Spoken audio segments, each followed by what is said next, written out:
보시면 경희대 한양대 대입 전형 분석이잖아요. 그러니까 앞 시간에 수시 종합 전형에서 평가 요소를 항목별로 잘 설명해 주셨어요. 그러면 그런 수시 모집 전형에서 평가되는 그 요소들이 각 대학에서 어떻게 평가를 하는지를 집중적으로 알려드리도록 하겠습니다. 오늘은 경희대하고 한양대 편입니다. 경희대는요, 여기 밑에 보시면 인재상이라고 써있죠. 문화인, 세계인, 창조인. 저걸 왜 썼냐면요, 이 대학은 후마니타스 칼리지라는 교양 교육을 통해 가지고 교양의 중요성을 정말 강조하는 학교래요. 그러면 최소한 경희대를 지원해서 이 학교 꼭 들어가고 싶다 한다면 각 대학 홈페이지에 경희대뿐만 아니라 이렇게 그 대학에서 필요한 인재상에 대해서 써놨습니다. 설명도 잘 해놨고요. 면접에 꼭 필요합니다. 물론 감점 요인은 아니지만 그걸 명확하게 대답하는 학생과 차이는 분명히 있을 겁니다. 그걸 가지고 뭐 대학에서 사정관들이 불합격을 시켰다 이런 합격을 시켰다 이런 얘기는 직접 안 하지만 분명히 차이는 있는 것 같아요. 그래서 어느 대학이든 지원하기 전에 홈페이지에 반드시 그 대학에서 바라는 인재상에 대해서 한 번쯤 읽어보고 면접이나 그 대학 서류 전형에 참여하는 게 좋을 것 같습니다. 이 대학 모집 전체 인원은 4,760명이고요.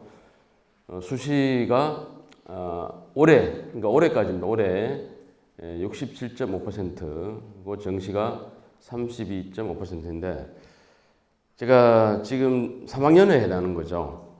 내년부터 지금 현재 고2가 수능 시험 칠 때는 살짝 바뀝니다. 그거에 대해서 나중에 잠깐만 언급해드리고 넘어가도록 하겠습니다. 그래서 오늘 주로 두 대학의 종합전형에 해당하는 전형, 경희대는 이렇게 세 가지입니다. 한양대도 또 다르고요. 경희대는 네오 르네상스 전형에서 1180명, 그 다음에 고교 연계 전형에서 750명, 논술 우수자 전형에서 684명을 모집합니다. 그러면 오늘은 첫 번째 학생부 종합전형하고 논술 우수자 전형, 또 실기하고 정시 전형은 오늘 언급하지 않겠습니다. 자, 보시면 네오 르네상스 전형 위에 뭐라고 써있냐면 다단계라고 써놨죠. 여기 다단계 판매하는 게 아니고요. 다단계는 단계별로 전형을 한다는 거거든요. 그게 뭐냐면 저기 1단계가 서류 100%라고 되어 있습니다. 만약에 1단계에서 서류 100%를 테스트를 받았는데 저기 통과를 못했다. 그러면 2단계 면접의 기회조차가 없어집니다. 그래서 저 서류를 무엇을 가지고 평가를 할 것이냐. 아까 전 시간에 그 평가 요소들이 쭉 있었는데 이 대학에서는 그러면 어떤 평가 요소들을 가지고 평가를 하는지 알아보도록 하고요. 그 다음에 고교 연계 전형이 있죠. 저기는 서류가 70%고 학생부 성적이 30%입니다. 이 연계 전형도 서류가 70%니까 중요한 거죠. 그리고 교과 성적을 반드시 반영한다는 거죠. 그 다음에 이거는 단계 전형이 아닙니다. 일괄 합산입니다. 바로 1단계 서류 합격하고 학생부 성적 30% 합격해서 그 안에 모집 인원에 합당한 성적이 된다. 그러면은 합격을 시키는 그런 전형입니다. 논술 우수자 전형은 서류가 필요 없고요. 다만 학교의 교과하고 비교과를 15%씩 30%를 반영합니다. 그러니까 논술 성적이 70%인데 만약에 이 학교가 교과 내용이 완전히 부족해요. 거의 또 비교과도 그렇고 물론 이 교과 나중에 보시면 아시겠지만 내신 등급이 그렇다고 해서 5, 6점대는 조금 힘듭니다. 그래서 이 교과 부분하고 특히 비교과 부분에서 블랭크가 많다. 학생 생활 기록부에. 그럴 경우 논술을 완벽하게 보면 만회를 할 수 있다고 합니다. 그래서 이 세 가지 전형을 보시면 사실 1번 첫 번째 네오하고 고교 연계 전형은 3년 동안 내신 관리도 잘하고 학생부 관리도 잘해서 응시하는 전형인데 어쩌다가 내 아이가 소극적이고 또 갑자기 1, 2학년 때 말이 없다가 3학년 때 적극적으로 공부를 좀 하고 싶어서 막 이제 머리가 막 깨기 시작했다든지 이런 학생들은 내신이 안 좋을 수가 있어요. 그래서 그런 아이들을 위해서 전형이 논술 전형입니다. 사실 올해 논술 전형과 비슷한 전형이 있는데 적성고사 전형이 있거든요. 그거는 중간 정도 성적이 되는 아이들, 3점대에서 4점대 되는 아이들한테 정말 주어지는 카드죠. 근데 그게 올해는 없어지고요. 대신에 논술로 내년에 전부 다 바뀝니다. 먼저 주요 이 대학의 변경사항을 보시면 모집 인원에 크게 변경사항은 없습니다. 다 비슷한데 여기 고교 연계 전형에서 50명 감소했고요. 논술 우사 전형에서 30명 감소했습니다. 어디로 갔을까요? 정시로 갔습니다. 예. 80명이 정시로 가서 학생부 종합전형에 응시하고자 하는 우리 일반고 학생들한테 정말 안타까운 기회를 뺏기게 된 겁니다. 어쨌든 이게 내년도 정시 비율을 확대시키자는 어떤 전초인 것 같기도 하죠. 모집 단위명을 보시면 여기 단위명이 변경이 됐다고 했는데요. 자율전공학과를 전공학부라고 바꿨는데 여기 왜 바꿨냐고 물어봤어요. 그랬더니 두 개 학과가 있는데 두 개 학과를 합치면서 학부로 만들었다고 하고요.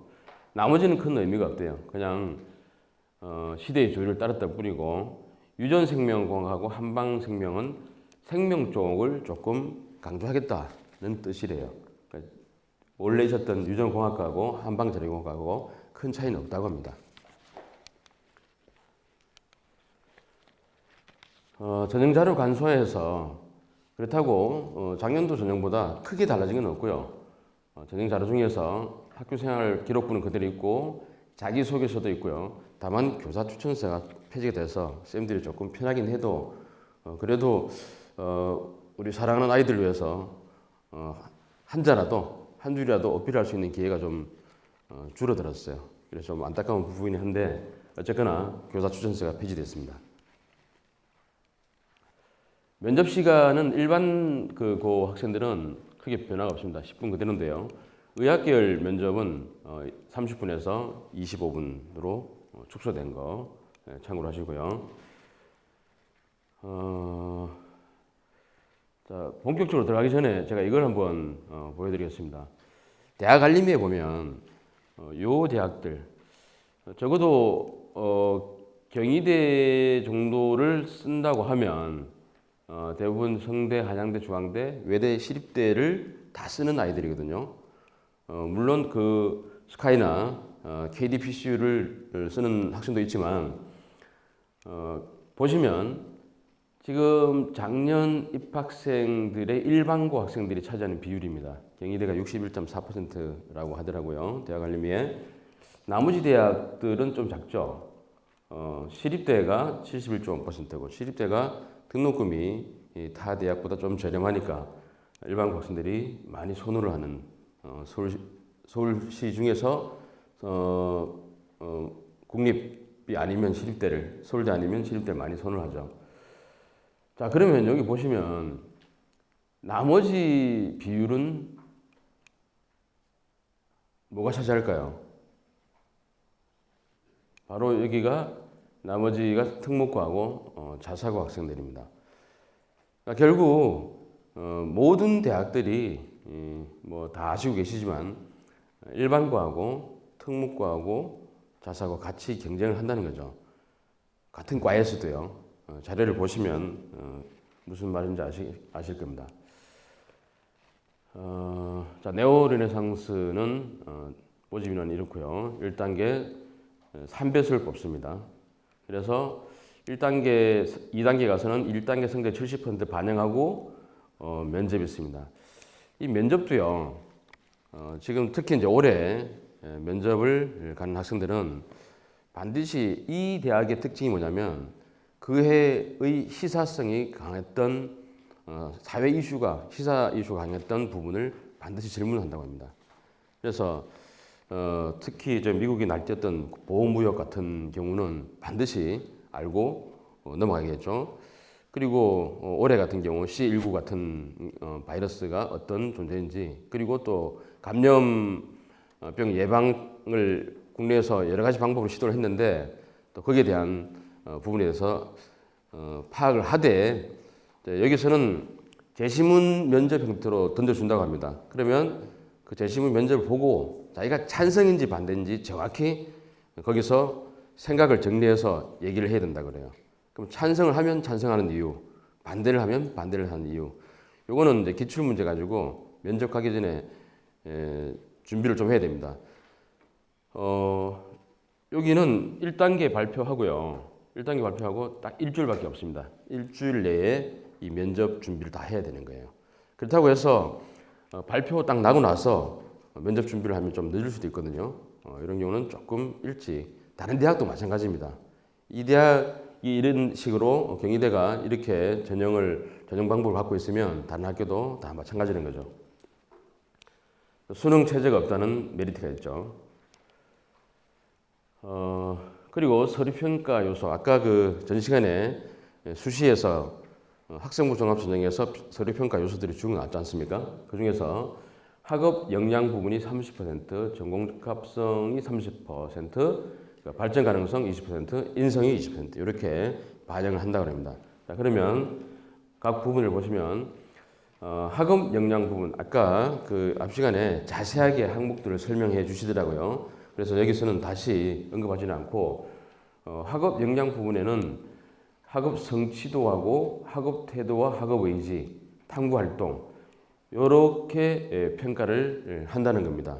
그러니까 읽어보시면 혹시라도 읽어보시다가 내용을 잘 모르시면 저한테 전화하십시오. 제가 자세하게 설명해 드리겠습니다. 그래서 학업 역량 부분에서 특히 이 부분은 원점수가 학교별로 과목별로 상당한 차이가 있거든요. 어떤 학교는 뭐 90점이 1등급인 학교도 있고 어떤 학교는 80점이 1등급인 학교가 있어요. 그래서 원점수의 평균과 표준 편차를 반드시 본다는 거죠. 그래서 그런 부분도 요거는 학교에서 정리가 다 되니까 그런 부분은 학생들이 뭐 원점수 잘 챙기면 되고요. 그다음에 발전 정도를 볼 때 특히 요 부분에서는 1학년 때부터 성적 관리를 해서 성적의 추이를 보는데 들쭉날쭉 하는 것보다 처음에는 낮았지만 갈수록 상승하는 정비례 그래프를 그리면 훨씬 더 좋은 성적을 받는다고 합니다.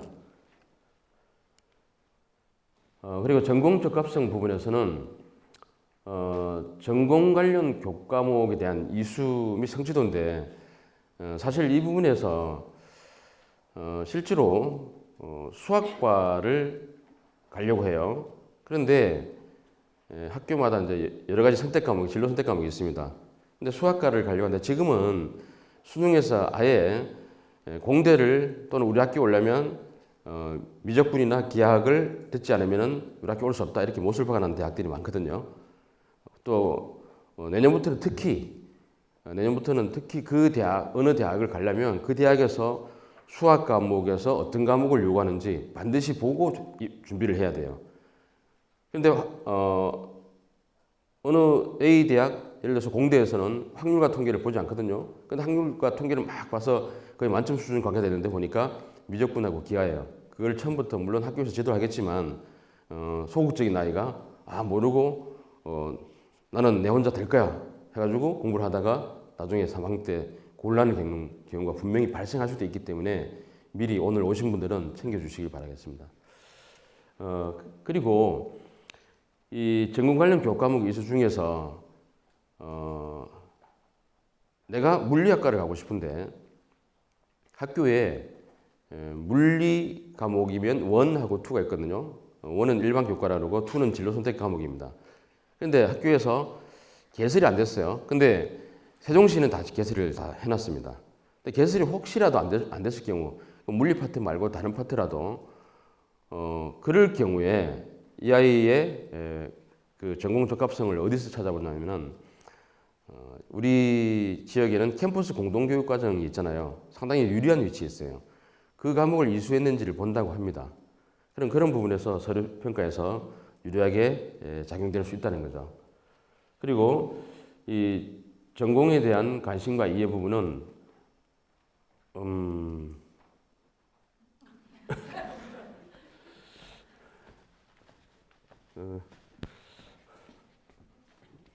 이게 왜 꺼져버리지? 시간이 얘가 한 번씩 밥을 줘야 되는 겁니다. 밥이 떨어지네. 그래서 전공에 대한 관심과 이해 이 부분에 대해서도 기울인 그 학교 다닐 때 그 전공에 대해서 기울인 태도와 알고 있는 정도잖아요. 사실 물리학과다 사회학과다라고 했을 때 과연 전공에 대해서 얼마만큼 알겠습니까? 고등학교 3학년 때까지 사실 모르거든요. 그만큼. 그래서 과연 그 부분에 대해서도 실제로 그 정도는 모르지만 이렇게까지 노력을 하는구나 하는 부분이 엿보일 수 있는 내용이 기록되어 있어야 된다는 거죠. 학교에서. 그러니까 충분히 그런 부분은 담당 교과선생님이나 3학년 진로선생님들이 안내는 다 해줍니다. 그러니까 그걸 자기가 얼만큼 캐치하느냐 하는 거죠. 그러니까 쫓아다니면서 너 이거 했냐 안 했냐 할 수가 없거든요. 여러 학생들이기 때문에. 물론 관심을 가지고 물어오는 학생들에 대해서는 조금 유리하게 적용될 수도 있어요. 막 물어오거든요. 그러나 특이한 아이들이 몇 명 있습니다. 그런 아이들은 어쨌거나 3학년 딱 졸업할 때 자기가 원하는 대학에 다 진학하는 경우가 많습니다. 넘어가겠습니다. 발전 가능성도 이것도 발전 가능성을 어떻게 대학에서 알 수 있을까요? 그래서 이거를 항목을 찾을 때 얼만큼 그 생활기록부에 자기 주도성이 녹아 있는 형태로 적혀 있는가. 예를 들어서 동아리 활동을 했어요. 그런데 동아리 활동의 회장이 아니에요. 회원이에요. 그냥 부원이에요. 그런데 적혀 있는 거 보니까 부원으로서 어떤 프로젝트를 하는데 전체적으로 리더하는 모습이 보이더라 라고 평가되는 부분은 정말 중요하게 작용된다는 거죠. 자기 주도성이 엄청나게 강한 거죠. 그래서 사실 의도적으로 이제 그거를 하는 학생이 가끔씩 보이긴 한데 대부분 의욕을 가지고 난 이쪽으로 정말 전공을 갖고 싶다라고 하는 학생이라면 대부분 동아리장이 아니더라도 반장이 아니더라도 자기 주도적으로 모든 프로젝트를 이끌어가는 그런 유연한 사고를 가진 학생들이 상당히 많습니다. 그래서 그런 부분도 한 번씩 가정에서 부모님들께서 얘기를 해주시면 아이도 밥 먹고 듣지 않는다 하더라도 다 듣거든요. 정말 쟤는 왜 내 말을 안 듣지? 그럴 때가 많잖아요. 그러면 그래도 다 듣고 있어요. 학교에 와서 어머니가 이런 얘기 하시던데 어때요? 라고 물어보는 애들이 꽤 있거든요. 그래서 그런 부분도 아시는 만큼 그냥 던져주시면 되고 잔소리 하지 마시고요. 잔소리하면 정말 싫어합니다. 그리고 여기 요 밑에 보시면 리더십하고 이제 연결되는 거죠. 전체적인 발전 가능성이 그러니까 결국 자기 주도적으로 학교 생활을 하면서 모든 항목별로 그 과목인 과목 그다음에 학교에서 하는 행사 참여도 그리고 진로나 자율 활동들을 어떻게 자기 주도적으로 활동했느냐 그게 사실 생활 기록을 딱 보면 애가 움직이는 것처럼 보이거든요. 그게 제대로 섞여 있는 아이들은. 근데 생활 기록부를 펼쳐서 적혀 있는 걸 보면 1학년 때부터 3학년 때까지 얘가 움직인 게 실제로 이렇게 막 돌아다니는 게 보여요. 그렇게 작성이 돼야 되는 거라는 거죠. 학생부 종합전형으로 가려면은. 그렇게 하려면은 정말 애들 피곤하거든요. 힘들고 교과 공부도 해야 되고 그것도 챙겨야 되고 또 수능 준비도 해야 되고. 요즘 애들 대학 가기가 옛날보다 실제로는 하는 게 너무 많아서 힘들고 또 많이 지쳐있는 모습을 보면서 참 안타깝기도 한데, 그래도 그거를 다 지금 딛고 일어난, 그래서 어느 대학에서는 역경을 딛고 일어난 자기소개서 정말 최고로 쳐주잖아요. 그런 부분들을 어머님들이 늘 강조를 하시면서 지도를 해주시면 어떨까 하는 생각이 듭니다. 인성 부분에서는 사실 여기 협업, 나눔과 배려, 소통, 도덕성, 성실성 축인데 보시면 이제 내용은 다 아시겠는데요.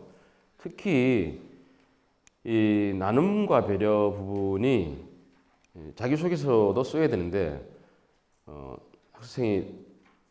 많은 학생이 찾아옵니다. 도대체 저는 3년 동안 이런 거 한 적이 없어요.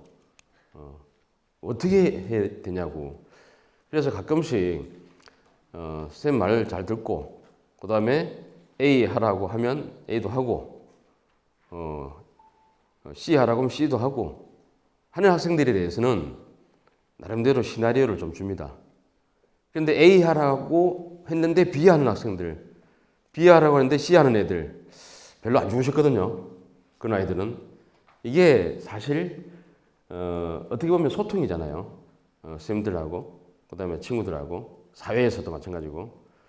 그래서 한 번은 이 내용이 없다 그래서 보통 학교에 그 여러 가지 힘든 상황에 놓여서 학교에 다니는 학생들이 몇 명 정도 있거든요. 그러면 그 아이 본 적이 있느냐? 한두 번 본 것 같아요. 그러면 오늘부터 잘 생각해봐라. 그 아이한테 도와줄 수 있는 게 뭔지. 그때부터 며칠 동안 한 걸 가지고 토대로 해서 있다고 쓰긴 써요. 사실 그 보면 그 사실을 알면 그렇죠. 그렇지만 그래도 그 대학에 꼭 학교 가고 싶어서 그렇게라도 했던 한 학생이 있었습니다. 그래서 이런 부분도 그 한순간에 나오는 게 절대로 아니라는 거죠. 그래서 사실 이런 항목들을 이제 인성은 이런 게 필요하더라. 책상에 엄마가 쭉 적어 주십니다. 붙여놓으면 이게 뭐고 막 그러다가 나중에 또 학교 갔다 와서 한 번씩 봐요. 그러면서 또 하나씩 챙기는 아이들도 있습니다. 그래서 다 적으면 애들 되게 싫어하거든요. 제목만 딱딱딱 적어가지고 인성 구분해서 이런 거. 그리고 좀 전에 봤던 발전 가능성은 이런 거. 그러면 애들이 다 찾아가지고 생활기록부를 메꾸기 시작해요. 그래서 그런 부분은 이제 실제로 혼자서 이제 되는 것이 아니고 조력자가 분명히 있어야 되겠죠.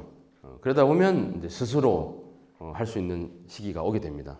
그때까지가 어머님들 많이 힘드실 거예요. 넘어가겠습니다. 자, 이 전형에서 자기소개서 4분 문항이 있습니다. 앞 시간에 지금 자기소개서가 4개 문항이 있다고 했는데 1, 2번이 통합이 되고요. 3, 4번인데 4번 문항이 뭐냐면 해당 모집 단위에 지원하게 된 동기와 지원하기 위해서 노력한 과정을 구체적으로 기술하시오. 쌤, 저는 이런 거 한 게 없는데요. 한 게 하나도 없대요. 도대체 어떻게 처음부터 시작을 해야 될지 모르겠다고 합니다. 그래서 그런 학생들 미리 물론 이제 얘기를 해준 학생들은 따라서 이제 쭉 해왔는데 가끔 그런 학생이 있어요.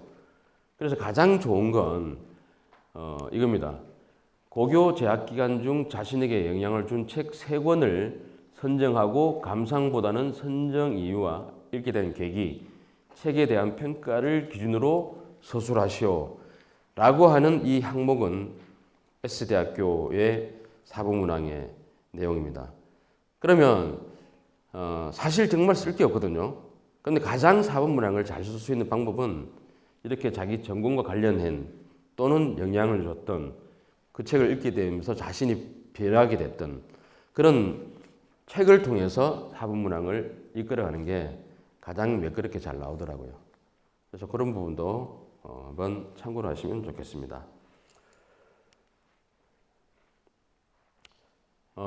이 대학의 동점자 처리 기준은 가장 중요한 게 이 부분입니다.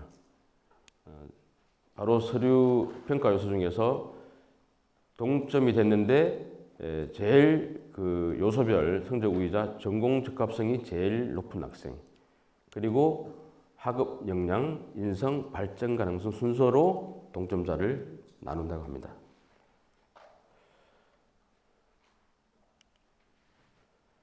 그럼 이 대학에 가려면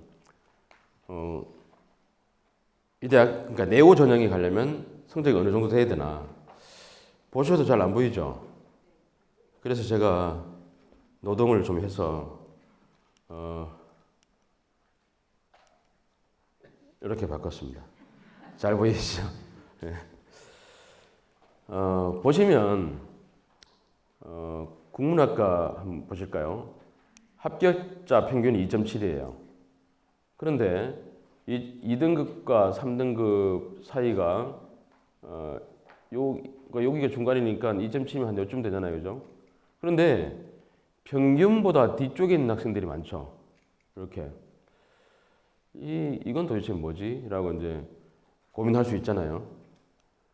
이 프로그램, 그러니까 이 도표를 서울시내 대학 중에서 유일하게 경희대만 요거를 발표를 해놨어요. 진학 지도하기가 정말 수월하고, 그래도 이제 특징만, 그러니까 종합전형에 지원하겠다는 학생이 학생부 기록만 잘 돼 있으면 딱 보고 어느 학과 갈래 딱 해서 딱 찍어서 여기는 이랬네 이렇게 이제 보시고 하셔도 되고, 물론 학교 프로그램에는 사례별로 다 있긴 합니다. 그래서 이것도 저희가 보고 사례 그 프로그램을 통해서 최종 지원하게 하는데, 제가 저기 앞에 슬라이드에서 대학 알림이 부분 보여드렸죠. 바로 요 평균보다 뒤쪽에 있는 4등급, 5등급인데 국어 국문학과를 들어갔단 말이에요. 바로 여기에 해당하는 학생들이 특목고 자사고 아이들이라는 거죠. 그리고 이제 사학과를 보시면 사학과 의외로 2.1인데 2.1에 가까운 아이들이 상당히 많죠. 새까맣게 됐는데 이 까만 게 뭐냐면은 여기 보시면 합격은 까만색으로 이렇게 했고요. 충원 합격자 포함해서. 그리고 불합격은 X로 되어 있어요. 여기 이렇게 이 X가 7점대 넘는 학생이 지원했다는 거죠. 말도 안 되는 성적을 했는데 그래도 뭔가 있었겠죠. 그래서 쭉 와서 보니까 여기가 정말 새카맣잖아요. 그래서 제가 이제 왜 이렇게 새카맣냐고 이제 해서 하나씩 제가 세봤어요. 전년도하고 올해하고 이제 그 정원 합계 정원하고요. 세보니까 이 동그라미 개수가 맞아요. 오늘 가서 한번 세보십시오. 예. 그래서 이거 한 두세 번만 겹치면 새카매지거든요. 여기가. 그래서 한 개씩 막 다 뜯어가면서 얘네들이 거짓말한 거 아니야? 그래서 봤는데 정말이에요. 예. 그리고 이제 철학과도 보시면 3.1이 평균인데 3.1 이유라 많잖아요. 그러면 이제 이거 보다가 보니까 그러면 왜 그러면 이 뒤에 있는 내신 성적을 가진 아이들이 특목고 자사고여야만 돼? 라는 생각이 들지 않겠습니까? 그죠? 그러면 학교에서 일반고라도 특목고 자사고 못지않은 학교 활동을 하고 채워서 또 여기 면접이 있잖아요. 면접이 있기 때문에 뒤집을 수 있는 가능성이 있다는 거죠. 면접이 없는 전형은 조금 힘들어요. 면접이 있기 때문에 가능하다는 거죠. 그래서 이제 다른 대학도 지원하실 때 그런 거 유심히 보셔가지고 체크를 하시면 분명히 가능성이 보이는 대학들이 내 아이 수준보다 좋은 대학인데 하는 생각도 들 때가 있어요. 그래서 참고로 하시면 되겠고요. 그래서 쭉 보시면 프랑스 어학과가 4.4잖아요. 4.4가 한 이쯤 된다고 봤을 때 여기는 요 뒤에 애들이 정말 많네요, 그죠? 아마 특목고 중에서 국제고 학생들이 좀 많지 않을까, 그죠? 나머지 보시면 되시고요. 넘어가겠습니다. 여기도 중국어부터 시작해서 다 인문 쪽입니다. 인문 쪽에 학과들인데 대체로 제가 요 앞서는 제가 평균선으로 딱 해서 끊어놓은 건데요. 평균선 뒤쪽에 있는 학생들이 많죠, 그죠? 그래서 이거 보시면서 왜 일반고는 안 돼? 이렇게 하시면서 얘네들하고 경쟁을 해서 이기셔야 돼요. 이렇게. 그죠? 그리고 사회학과는 1.9조 상당히 넘죠. 사회학과가 정치, 경제, 사회, 문화, 4개 영역을 통틀어서 공부하는 학과이면서 인간관계, 인간학도 다루는 학문의 매력을 느끼는 아이들이 특이한 아이들. 얘네들은 어떻게든 여기 가려고 한다고 그래요. 그래서 성적이 대체로 높은 편이라고 합니다. 저기 넘어가겠습니다. 국제학과가 엄청나죠. 여기 다 합격생들이 몰려있는 거고, 경영학과, 문과의 꽃이라고 하는 학과, 경영학과도 3.0이 평균인데 3.0 뒤쪽으로 엄청나죠. 그죠? 그리고 여기 보시면 하스펠링 경영학부 조리 서비스 경영학과를 보니까 평균 뒤쪽은 없어요. 자사고 특목고는 요거 싫어하나요? 그래서 그건 아니겠죠. 근데 참 특이한 현상을 발견했습니다. 아동가족학과도 주거, 의상까지도 여기서부터는 자연계 중이네요. 자연계는 아까보다는 조금 덜 혼란스럽죠. 평균 뒤쪽으로, 그죠? 관학과부터 한의에 평균이 1.8이 여기 몰려 있잖아요. 뒤에가 없어. 자연계하고 인문학과 조금 차이가 이렇게 나는 양상을 보이더라고요. 수학도 마찬가지고요. 수학도 평균이 3.7이면 여기인데 뒤쪽에 수학, 물리 별로 없어요. 그죠? 생물학과도 마찬가지고. 전체적으로 이렇습니다. 여기 보시면 정보 디스플레이 학과가 조금 3.8을 기준으로 해서 뒤쪽에 좀 많이 편제가 되어 있어요. 이거 왜 그럴까요? 이거는 일반고에서 스펙을 쌓기가 힘든 학과라고 해요. 정보 디스플레이는 실제로 전산 관련 시스템이 잘 갖춰져 있는 학교들, 그런 학교, 그러니까 특성화고라고도 할 수도 있고, 그래서 이런 시스템이 잘 갖춰 있는, 그러니까 이런 스펙이 아주 강한 학생들은 평균점 뒤쪽에서도 합격을 했다는 걸 볼 수 있고요. 넘어가겠습니다. 자, 여기 보시면 전자공학과하고요, 생체의공학과, 컴퓨터공학과, 소프트웨어 융합, 여기 보시면 완전히 평균을 기준으로 해서 벌집처럼 몰려있죠. 여기는 정말 선호하는 학과고 취직이 잘 되고 가고 싶어하는 아이들이 많은 그런 학과죠. 그래서 실제로 그러면 결론적으로 여기 인기 학과들은 지원을 하려면 성적이 높아야 되는구나 라는 결론을 또 얻을 수 있겠죠. 그래서 2.0 정도면은 100명 기준으로 전 과목이 11%, 전 과목이 4% 아니고 11%, 22등. 100명 기준으로 11%니까 11명, 그러니까 11등 안에 모든 과목이 11등 안에 들어야만 2.0을 받을 수 있어요.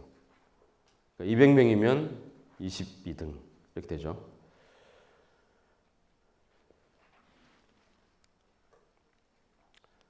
나머지 학과도 다 비슷하고요. 특히 여기 응용학과가 높죠. 뒤에가 아무도 없습니다. 군더더기가. 이게 지금 나중에 제가 말씀드리겠지만 나왔으니까 응용학, 그다음에 생명과학 이런 학과들을 지원하는 학생들의 특징이 뭔지 아시겠어요? 지금의 그 학제에 해당하는 2학년 마치고 약학대학에 편입하려고 하는, 그러니까 약학대학에 시험 치려고 해서 진로를 바꾸려고 하는 학생들이 주로 생명공학, 화학공학, 뭐 응용화학 이런 학과에 들어가게 되면 이제 기초 과정을 다 이수를 하거든요. 그래야 자격이 되니까. 그 내년부터는 없어지죠. 그러니까 내년 생겨서 이제 후년부터는 약학과가 생깁니다. 6년제. 그러려면 상대적으로 이런 학과가 평균이 어떻게 되겠어요? 조금 떨어지겠죠. 뒤쪽으로 이렇게 갈 수도 있다는 걸 입시 전문가들은 예측하고 있고요. 저도 그렇게 생각하고 있습니다. 자, 그리고 여기 보시면, 자, 나머지 쭉 보시면 이제 이해를 하실 거예요. 그죠? 넘어가겠습니다. 자, 고교연계 전형이 있습니다. 두 번째. 서류 70%하고 교과 성적 30%를 반영하는데 이때 국영수사 좀 빨리 진행하겠습니다. 국영수사를 반영하는 것은 인문 쪽이고 국영수과를 반영하는 쪽은 자연 쪽입니다. 국어 영어는요 예체능 쪽입니다. 이렇게만 반영을 해서 서류 평가를 한다는 거죠. 그리고 이 전형의 특징은 반드시 추천받은 학생만 지원이 가능합니다. 고등학교에서 학교장 추천, 이때 인문 2명, 자연계 3명, 예술체육 1명 이렇게 추천받은 학생들을 저희가 먼저 공문으로 보내야 되어 있거든요. 그런 학생들만 가지고 경쟁을 시킨다는 거예요. 근데 여기서 인문계면 경희대 모집 단위로 인문계예요. 예를 들어서 자연 인문 쪽에 학생들이 이제 우리 학교에 추천자가 한 명도 없어요. 근데 자연계 아이 중에서 인문 쪽으로 교차 지원을 하고 싶다. 그러면 그 아이는 인문 쪽으로 지원을 추천서 쓸 수 있는 거죠. 이게 그런 뜻입니다. 넘어가겠습니다. 그리고 이 전형에 좀 전에 그 추천 받으려고 하면 이 네 가지 문화인재, 글로벌인재, 리더십인재, 과학인재에 해당하는 이런 활동들, 이런 내용들이 생활기록부에 기재되어 있으면 유리하게 추천에 유리할 수 있다는 거죠. 이것도 어떻게 보면 이제 어느 대학을 찍어놓고 그 대학 꼭 가고 싶다 하면은 준비를 해야 되는 거죠. 1학년 때부터 준비된 자만이 얻을 수 있다. 뭐 그런 뭐 사소한 진리지만 그렇습니다. 고경계 전형도 제가 이 부분은 안 보이시죠? 보이니까 제가 이것도 노동을 해서 몇 개만 보여드리겠습니다. 자, 확연히 차이가 나는 걸 볼 수 있죠. 여기는 평균 점수에 가까운 지원자들만 이렇게 합격을 했습니다. 그러니까 뒤에 문제들이 없어요. 그러니까 이 전형은 실제로 좀 전에 그 네 가지 인재에 들어가는 경우가 실제로 일반고에서 그렇게 많지는 않은데 들어가기만 하면 거의 대부분 이 정도 성적선에서 합격을 한다는 거죠. 뭐 나머지 학과도 마찬가지고요. 그 중에서 러시아 학과가 조금 내신이 좀 낮은 편이었고 마찬가지로 평균 뒤쪽으로는 분포가 작습니다. 마찬가지고요. 언론 정보가 조금 높은 편이었고 1.4로 넘어가겠습니다. 그래서 고교 연계 전형은 보시면 그 특징을 네오 르네상스 전형하고 구분할 수 있을 겁니다. 그죠? 그러니까 고교 연계 전형은 내신도 좋고 네 가지 인재상에 딱 들어가야 된다는 거고 고교 연계 전형은 성적이 낮아도 생활기록부가 잘 기록되어 있고 면접에 자신이 있으면 얼마든지 응시해서 합격할 가능성이 있고 이렇게 구분하면 되시겠죠. 넘어가겠습니다. 다 같은 내용들이고요. 그다음에 논술 전형입니다. 이 논술 전형은 이제 올해는 70% 아까 처음에 말씀드렸죠. 그래서 수능 대신에 이제 수능 최저가 있어요. 수능 최저가 있어서 조금 아이들이 힘들어하는 부분이 있습니다. 보시면 인문 쪽이 2개 영역 합 4고요. 자연 쪽이 2개 영역 합 5입니다. 의학과는 이렇고 한의대는 이렇습니다. 그래서 이것 때문에 사실 논술 전형에 일반고 아이들이 지원하기를 좀 꺼려하는 경우가 있습니다. 사실 근데 이것도 준비를 2개 과목이잖아요. 그러면 1학년 1학기 때 예를 들어서 고등학교 1학년 1학기 때 시험을 딱 봤는데 나는 보니까 3점대 안으로 도저히 들어갈 수 없는 성적이야. 그러니까 3점대면 23%입니다. 100명 중에 23명, 그러니까 전 과목이 23%, 23등 안에 못 들겠다. 1학년 1차 고사도 마찬가지고 지금 이제 애들 2차 고사 보고 있잖아요. 2차 고사 때도 23등 안에 못 들었어, 전 과목이. 그러면 이제 이 아이는 내신이 3점대로 유지돼 가는 거예요. 그러면 이제 준비를 얘는 수학도 잘하고 과학도 좀 하는 것 같은데 왜 그러지 도대체. 아마 수행평가 특히 남학생 중에서 수행평가도 못 챙기는 아이들도 있고 놓치는 경우 잘 못 챙기는 애들이 많아요. 남학생 중에서. 여학생들이 오히려 더 잘 챙기죠. 그런 부분에서. 그래서 여학생들이 대학의 합격률이 훨씬 높아요. 남학생들보다. 그래서 그런 부분 남학생 학부모 어머니 계시면 기분 나빠하시지 마시고 지금 현재 상황이 그렇다는 거예요. 그래서 그런 부분에서 안타까워하지 마시고 빨리 준비를 시키면 충분히 가능성이 있습니다. 이거는 이제 방법은 각 대학 기출 문제를 매번 풀어보면 돼요. 정말 반복해서. 그러다 보면 길이 보인다고 합니다. 굳이 학원 다닐 필요 없고요. 학원에 가도 기출문제 던져주는 것밖에 없거든요. 그걸 얼만큼 자기가 체계적인 시간을 가지고 하느냐에 달려 있습니다. 자, 그리고 출제 특이사항 사회계도 수학을 본다는 거예요. 그리고 수리 논술 문항은 이렇게 되어 있고요. 읽어보시면 교재에 나와 있을 겁니다. 보시고요. 그리고 자연계 쪽은 특히 과학 쪽에서 물화 생명 중에서 투 과목을 반드시 해야 됩니다. 그러니까 투 과목 한 과목을 선택해서 투 과목을 할 시기가 보통 3학년 때인데 2학년 1학기를 마치면 원 과정에 대충 한 반 정도는 끝나거든요. 그때쯤 되면 원 중에서 제일 그래도 해보고 싶은 과목이다 라는 과목의 투를 정해서 하면 됩니다. 자연계 학생일 경우에.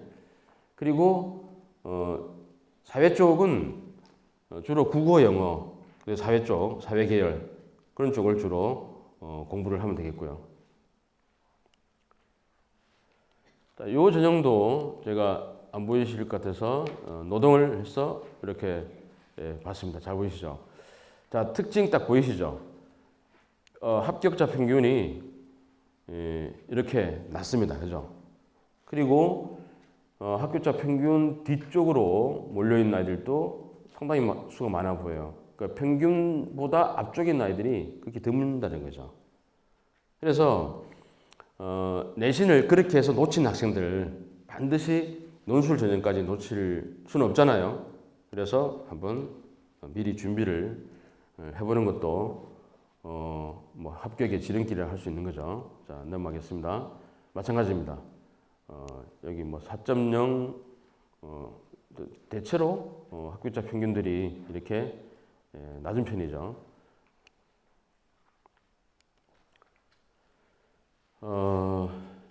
지금 이제 제가 이렇게 써서 수시 유일의 역전 카드가 바로 논술 전형이라 했는데 이게 전국에서 지금 올해 1935명이고 여기는 이제 수도권입니다. 수도권이 5,794명이고요.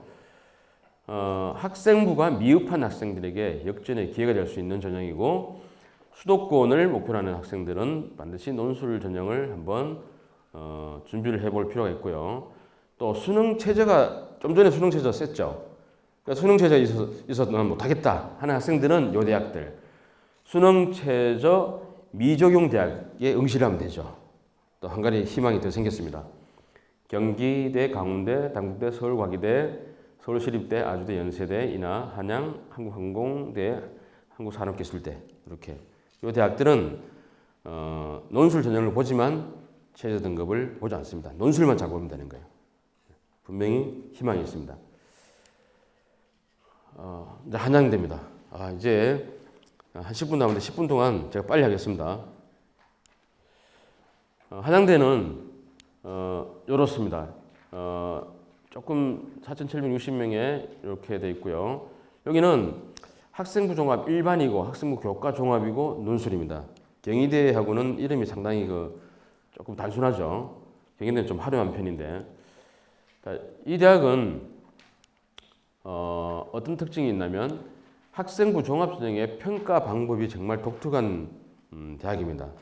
왜냐하면 서류로만 100% 아이들을 모집한대요. 교과 성적도 미반영한다고 나오고 자소서도 필요 없고 면접도 없어요. 그래서 도대체 이 학교에서는 뭐가 뽑는 거냐고 그래서 찾아봤습니다. 체조도 없고 수능체도 없고요. 면접 없고 그리고 요거 데이터 사이언스 학과 모집 확대를 했다는데 이 학과에서 요거 좀 꼭 좀 알려달라고 얘기를 해서 써놨습니다. 요거는 뭐냐면 빅데이터 아시죠? 빅데이터 자료 처리 최근에 이제 각광을 받고 있고 그다음에 인기 급상승하는 학과입니다. 그거와 관련된 학과인데 이거는 스펙이 좋아야만 갈 수 있다는 학과입니다. 올해 28명이 모집한대요. 자 그리고 학생부 종합전형의 이 대학의 평가는 여기 보니까 뭐 충실한 이수도, 종합 성취도, 핵심 역량 평가를 쭉 한다고 그랬어요. 그리고 이 횡단 평가라는 것은 수상에서부터 행특까지 쭉 다 훑어본다는 겁니다. 그래서 평가를 한다는 건데 그럼 과연 어떻게 평가를 하는가 봤습니다. 여기 있는 내용들은 경희대하고 비슷해요. 뭐 성취도, 원점수, 평균 표면차, 교내 수상, 창체, 세부등 특기사항이 비슷하죠. 그러니까 이렇게 종합전형의 평가 요소가 대학별로 이렇게 다 비슷하다는 거예요. 어느 대학이든 간에. 그리고 이제 그래서 요거를 세부적으로 봤더니 비판적 사고 능력 역량에서 어떤 현상 혹은 지식에 대해서 의문을 갖고 합리적인 추론을 근거로 질문이나 토론을 통해서 반성적으로 숙고하고 평가하는 역량인데 이런 내용이 학생부에 기재되어 있느냐를 본다는 거예요. 성적 안 보고. 그런데 성적 안 본다고 했는데 나중에 한번 보십시오. 웃기는 게 하나 있습니다. 여기도 자 이렇게 써놨어요. 이렇게 이런 내용이 들어있나를 본대요. 교재에 다 있습니다. 이런 내용이 있나? 문제인식, 뭐가 어떤 문제인식, 수요압수 사고를 가지고 있고 어떤 해결책을 제시한다, 어떤 문제가 생겼을 때 그런 부분을 찾아본다는 거예요. 그러니까 사정관들이 한 학생을 보는데 거의 12분 정도의 사정관이 이게 생활기록을 돌려서 하는데 이 학교 특히 다른 학교와 다르게 왜냐하면 성적도 안 본다고 했으니까. 근데 아시고 보면 기절합니다. 자기주도 역량도 이런 내용들이 들어있나를 본대요. 그리고 소통 협업 역량도 공동체 발전을 위해서 자발적인 협력 태도를 보였나 안 보였나 그런 내용이 들어있는지를 본다고 합니다. 그래서 평가를 한다는데 도대체 이걸로 어떻게 평가를 한다는 건지 라고 해서 제가 물어봤어요. 그랬더니 이제 이게 이렇게 있다는 거예요. 종합성취도는 4개 영역, 수상 경력, 창체, 세부 능력 특기사항, 행특에서 그런 내용들이 되어 있나를 본다고 합니다. 그랬더니 종합성취도뿐만 아니라 다른 영역도 마찬가지예요. 학업 역량 부분 중에서 비판적 사고 역량은 역시 수상 경력과 창체에서 보고 창의적 사고 역량은 세부 능력 및 특기사항. 이 세부 능력이라는 것은 과목별 세부 능력 특기사항이거든요. 개인별 세부 능력 특기사항 두 가지 있는데 과목별 세부 능력 특기사항은 제가 화학입니다. 그러면 제 과목을 수업 들은 학생들한테 그 과목 선생님이 써주는 건데 수업을 진행을 하면서 특히 지금은 이제 과정평가를 많이 하기 때문에 왜 과정평가를 해야 되냐면 이 학생부 종합전형 때문에 과정평가를 많이 해요. 발표 수업을 많이 시키고 그럼 특별한 발표를 한 아이들도 있고 특별한 질문을 한 아이들도 있고 수업을 진행하다 보면요. 또 수업이 끝났는데 제가 밥 먹으러 가야 되는데 그 10분을 또 뺏어요. 막 끈질기게 질문하는 아이들이 있습니다. 아, 내 지금 속으로 밥 먹으러 가야 되는데 막 이러면서도 질문하면 그 아이는 기억이 남아요. 그러면 나중에 교과 세특에 써주게 됩니다. 그러니까 실제로 교과 세특이 한 반에 지금 20명에서 25명 놓고 쌤이 일제히 강의식 수업을 하다 보면 일일이 다 파악이 안 되거든요. 특별하게 질문을 해라라고 했는데 꼭 질문하는 애만 해요. 그러다가 이제 한 시기를 놓쳐버리잖아요. 이제 질문을 하고 싶다고 했는데 이제 어색한 거야 그때 가서는. 그러니까 그걸 극복을 해야 되는데 잘 극복하라고 꼭 얘기해 주세요. 그런 부분이 있으면. 그래서 실제로 이 세특 쓰는 부분도 정말 요즘 아이들은 보고 듣는 게 많잖아요. 옛날처럼 그 보고 듣는 게 없어서 뭔지를 몰라가지고 나서지도 못하고 숙기가 없다 그러죠. 그런 아이들은 별로 없어요 사실은. 그래서 얼마든지 자기가 찾아서 노력하면 이런 부분도 아주 풍부하게 작성할 수 있을 거라 봅니다.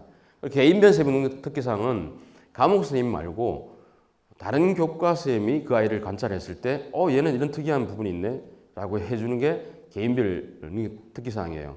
뭐 겸공할 때도 마찬가지고 그 다음에 동아리 활동할 때도 마찬가지고 진로 활동할 때도 마찬가지고 그래서 써주는 영역이 실제로 나중에 한양대 그 학교 생활 기록부 페이지 수를 가장 많이 하는 학생 보시면 아시겠지만 그런 내용들이 풍부하게 잘 적혀 있다는 학생이겠죠. 그런 학생들은.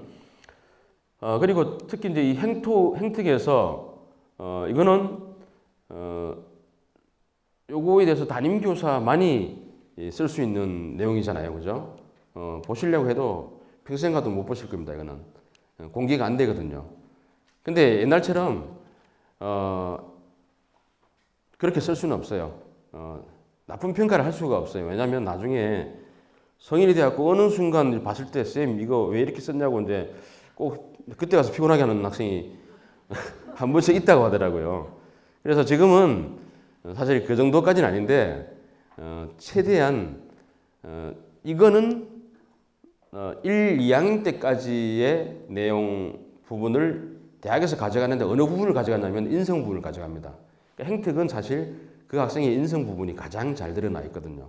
그 인성 부분이라는 것은 거기서 성실성, 그다음에 봉사, 뭐 아까 소통, 협업, 그다음에 배려 이런 내용들이 전체 다 들어있는 종합 의견이라 볼 수 있는 거예요, 정말로.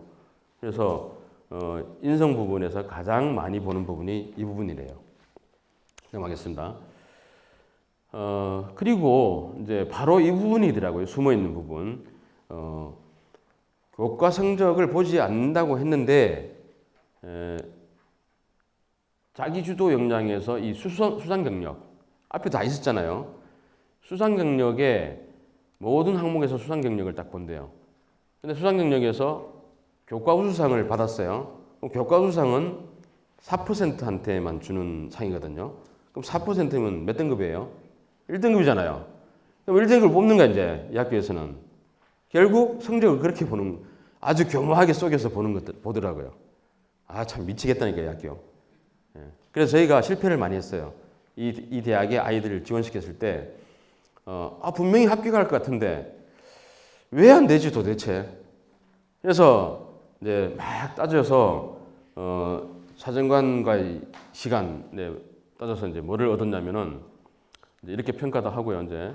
보시면 다 기록되어 있습니다. 여기. 자, 우리 학교 아이가 공대를 희망했는데, 왜 떨어졌지? 이제, 그래서, 알고 봤더니, 공대는 수학 물리 능력을 반드시 체크를 한대요.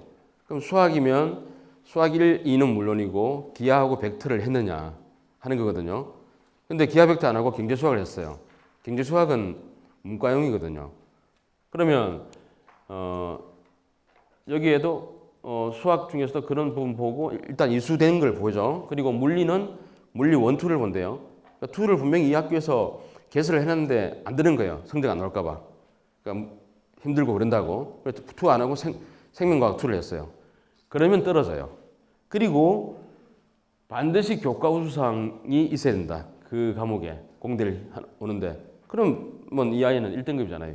이게 사실 그 과목에 대해서는 이게 있어야 되고 수상 내역이 있어야 되고 수상 내역이라는 것은 교내 분명히 수학 경시대에 있을 거고 과학 경시대에 물리 파트에 있을 거란 말이에요. 그러면 우리 학교에 오려면 이거 꼭 받아서 와라 이 얘기였더라고요.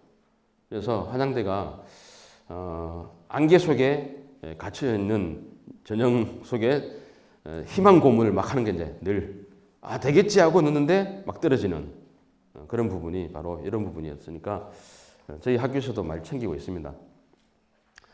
이거는 경영학과 희망하는 학생인데 이건 반대로 국어하고 영어입니다. 그리고 확률과 통계, 경영이면 통계가 많이 필요하잖아요. 확률과 통계를 이수했냐 안 했냐 본다는 거죠. 거기에 교과 우수상과 수상 내역이 있냐 없냐를 본다는 겁니다. 그래서 이 부분하고 그리고 창체의 자봉동진, 자율활동, 봉사활동, 동아리활동, 진로활동 모두 다 보고요. 세특 아까 말씀드렸죠. 행특 아주 꼼꼼하게 다 본다는 거예요. 특히 수상 내역을 정말 꼼꼼하게 본다는 거죠. 자, 이 대학에서 학생부 종합전형으로 합격한 학생들의 그 학생부를 분석을 해보니까 자연계 애들입니다. 제가 자연계를 주로 분석을 많이 했는데 이 대학이 처음부터 공대로 출발해서 이과 자연계 쪽이 상당히 그 강세인 학교가 한양대잖아요. 그런데 대부분 합격자들이 화학투, 물리, 생물투 이렇게 이수를 다 했고요. 평균은 그렇게 높지는 않아요. 1점대는 아니더라도 합격을 했습니다. 그러면 이 대학은 이 투 과목, 과학, 자연계 공대로 오려면 투 과목 이수 안 하면 오지 마. 이런 뜻이었어요.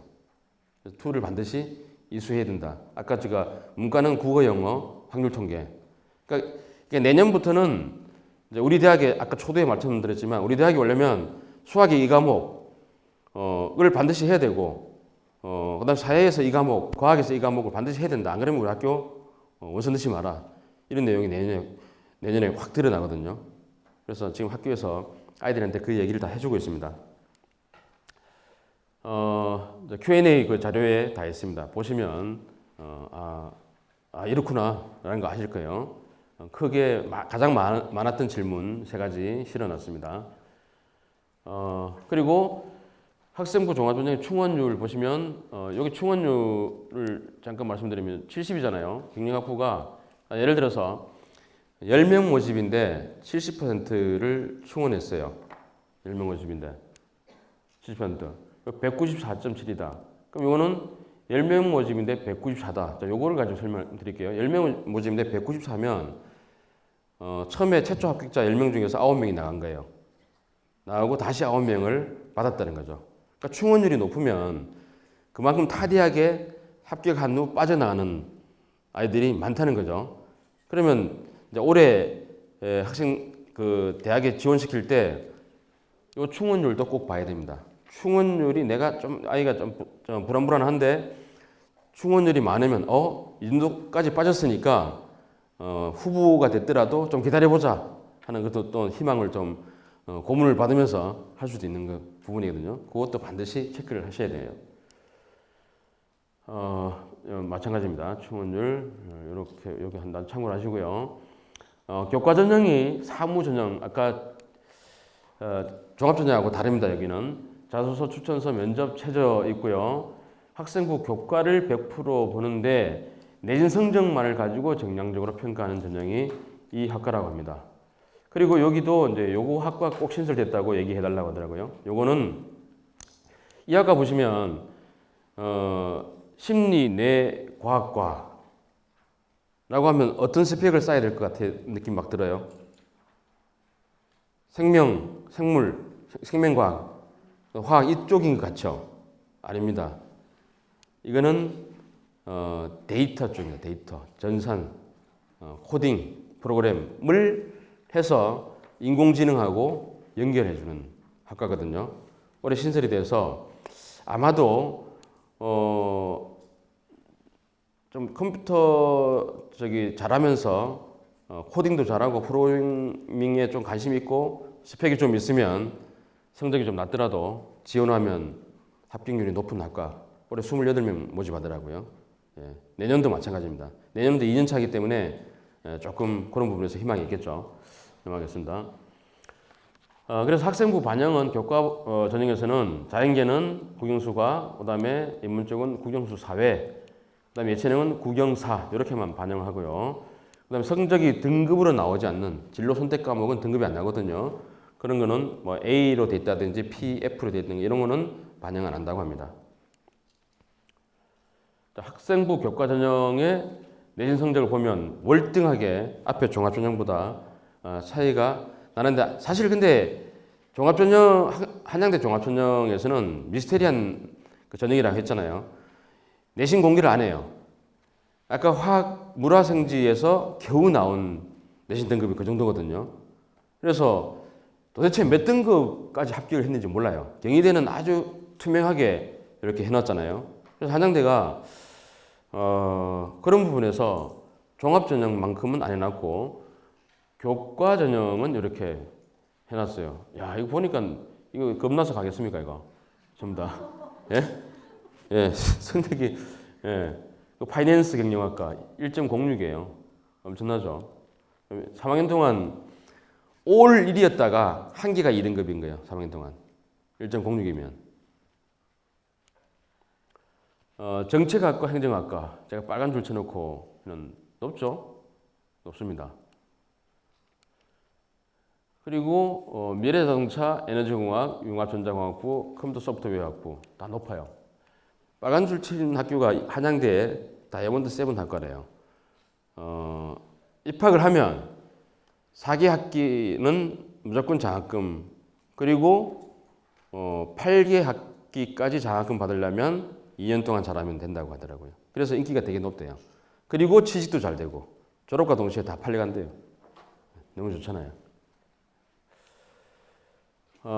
그리고 충원율 보시면 여기 되게 높죠. 500%라는 얘기는 10명 최초 뽑았어요. 그럼 몇 분 빠진 거예요? 5분 빠진 거죠. 그죠? 그러니까 왜냐하면 그렇게 인기 있는데도 서울 시내에 이와 관련된 학과들이 많이 있어요. 그래서 여기 한양대 쓴 학생들은 대부분 스카이하고 KDPCU를 다 집어넣는 학생들. 스카이 거기 한 군데를 딱 되면 빠집니다, 바로. 그래서 저 성적을 공개 안 하는지 참 모르겠습니다만 하여튼 재밌는 학교입니다. 넘어가겠습니다. 보시면 참고로 드시고요. 쭉쭉. 그리고 논술 전형인데 이렇게 인문, 상경, 자연이 있습니다. 이렇게 출제된다는 거예요. 보시면 되겠고요. 그리고 출제 범위도 이렇게 딱 정해져 있습니다. 학교별로.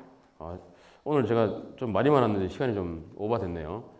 논술 전형을 보시면 충원율이 작습니다. 여기는 아까 말씀드렸듯이 이제 교과 종합 전형이 안 되니까 오로지 여기 이제 매달려서 이제 공부한 거예요. 합격했습니다. 안 빠지죠.